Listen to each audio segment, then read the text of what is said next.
Let's jump right into it. So, everything is meaningless, and the pre-established programming that we have within our subconscious is all what's projecting and emanating our reality. Now, when we incarnate into this planet, we are subjected and exposed to these energy fragmentations and programs on a biological level, on a molecular and quantum level, and that is what projects, and that is what we perceive.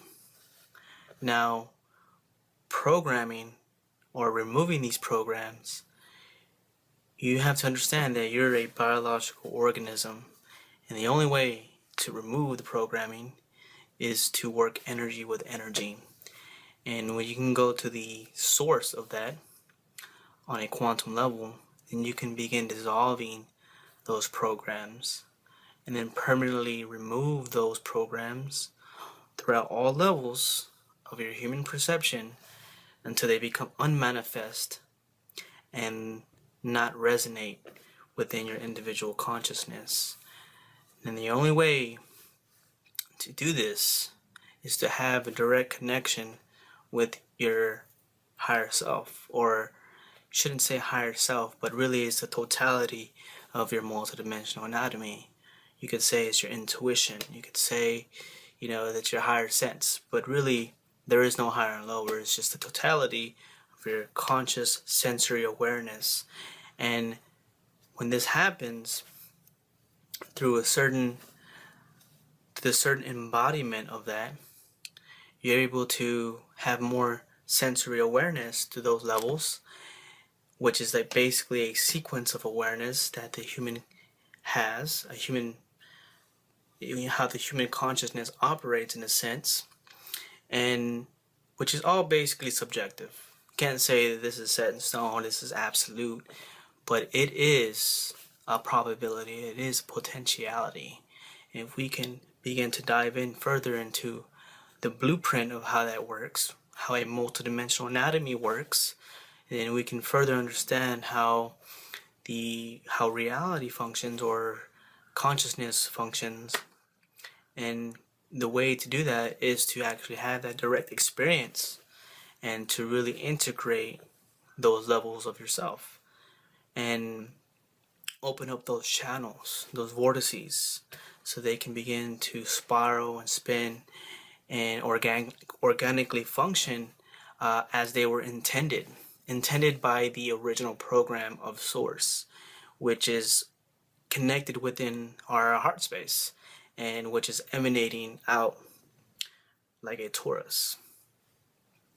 Now, for most people on the planet, their original blueprint is not functioning as optimally and as effectively as it can. The reason for this is because the way that the energy grids of the planet are functioning, which is a direct correlation or direct correspondence to the energy that we receive, because we're connected to the planet in a sense on a biological scale and a multidimensional anatomy level. So if whatever happens to the planet is happening to us as a collective and as an individual consciousness. So in a sense, if we are to escape the matrix, we do not escape the matrix. You basically have more integrated awareness of your multidimensional anatomy and then remove what doesn't resonate with who you are at a soul level and then basically demanifest. But that doesn't happen instantaneously, doesn't happen as soon as you want. It happens through your commitment and the cultivation that you go through. That is how you transform, and that is how you metamorphosize. It takes years, 5 to 10 years for that to happen. And when you go through this process, other higher sensory perceptions and abilities open up. But until then, you work energy with energy to remove those things that are inherited or exposed to us as an individual and as a collective on a quantum level. Alright, that's it guys. I hope that helps you, and if you have any questions, leave comments below.